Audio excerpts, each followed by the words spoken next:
Sotore hekote o bonitoi sotua hoi sodae gihinu gijurile dhul pepa gogonayo diniayo matise bihu toli huoni amanu horu boni o bonitoi nosua hayo থাকিবৰ নচুৱা হৈ থাকিবৰ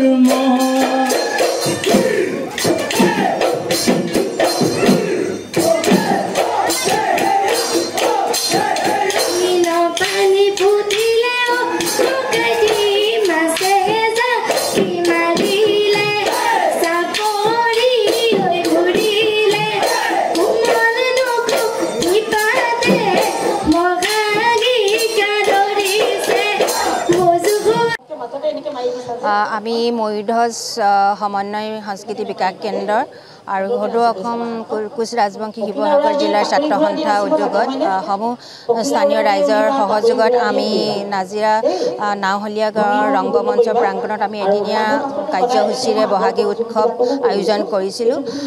আমাৰ প্ৰথম কাৰ্যসূচী আছিলে পতাকা উত্তোলন, তাৰপিছতে আছিলে আমাৰ স্মৃতি তৰ্পণ আৰু তৃতীয় কাৰ্যসূচী আমাৰ মহ কুঁৱৰী প্ৰতিযোগিতা। এতিয়া মহ কুঁৱৰী প্ৰতিযোগিতা আমাৰ যিহেতুকে চলি আছে, আজি এই উদযাপন সমিতি সভাপতি আসনৰ পৰা উদযাপন সমিতিৰ তৰফৰ পৰা সকলো ৰাইজলৈ মই ধন্যবাদ আৰু কৃতজ্ঞতা জ্ঞাপন কৰিছোঁ। আচলতে বিহুটো আমি প্ৰকৃত ৰূপত জীয়াই ৰাখিবৰ কাৰণে ক্ষুদ্ৰ প্ৰয়াস কৰিছোঁ। এই প্ৰয়াসত আমাৰ স্থানীয় ৰাইজ লগতে উঠি অহা আমাৰ যুৱকসকলে বহুত কষ্টৰে আমি এই বিহুখন আয়োজন কৰিবলৈ সক্ষম হৈছোঁ। আশা কৰিছোঁ অনাগত সময়তো আমি এনেকৈ ক্ষুদ্ৰ প্ৰয়াসে আমি আমাৰ অসমীয়া প্ৰাণ অসমীয়াৰ মান জীয়াই ৰাখিবৰ কাৰণে আমি চেষ্টা কৰিম। ইয়াকে কৈছোঁ আৰু অনাগত সময়ত সকলোৱে সহায় সহযোগিতা কামনা কৰিছোঁ। আজি আমাৰ প্ৰথম কাৰ্যসূচী আমাৰ আৰম্ভ হৈ গ'ল। ইতিমধ্যে আমাৰ পতাকা উত্তোলন কাৰ্যসূচী আমাৰ সমাপ্ত হৈ গ'ল। তাৰপাছত আমাৰ স্মৃতি তৰ্পণ কাৰ্যসূচী আছিলে। তাৰপাছতে আমাৰ মহ কুঁৱৰী প্ৰতিযোগিতা আমি ৰাখিছিলোঁ, কণী যুঁজ প্ৰতিযোগিতা ৰাখিছিলোঁ।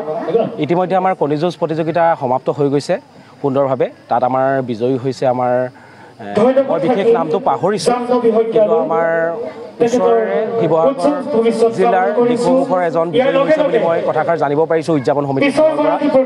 বাকী আমাৰ ময়ূৰধ্বজ সমন্বয় সাংস্কৃতিক বিকাশ কেন্দ্ৰৰ সমূহ উদ্যোক্তাক মই এই পাহতে সকলোকে ধন্যবাদ জ্ঞাপন কৰিছোঁ। আজি সকলোৱে বহু কষ্টৰ ফলত আজি আমি এই অনুষ্ঠানভাগ আয়োজন কৰিবলৈ সফল হৈছোঁ বুলি ভাবিছোঁ। প্ৰতিটো ল'ৰাই হাত উজান দিছে আজি আমাৰ এই অনুষ্ঠানভাগত। সকলো ঐকান্তিক প্ৰচেষ্টাত আজি আমি এই অনুষ্ঠানভাগ গঢ় দিবলৈ পাৰিছোঁ বুলিয়ে ভাবিছোঁ।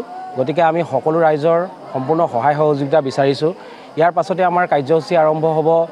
সাংস্কৃতিক সন্ধিয়া আছে, মুখ্য আকৰ্ষণ আমাৰ ৰশ্মিতা লাহন আৰু আহিব লগত মাধুৰ্য বৰগোহাঁই আৰু লগত আমাৰ স্থানীয় মানে আমাৰ সুদূৰ শিৱসাগৰৰ পৰা আহিব শিৱৰাজ অসম আৰু কুলকুলপিয়া।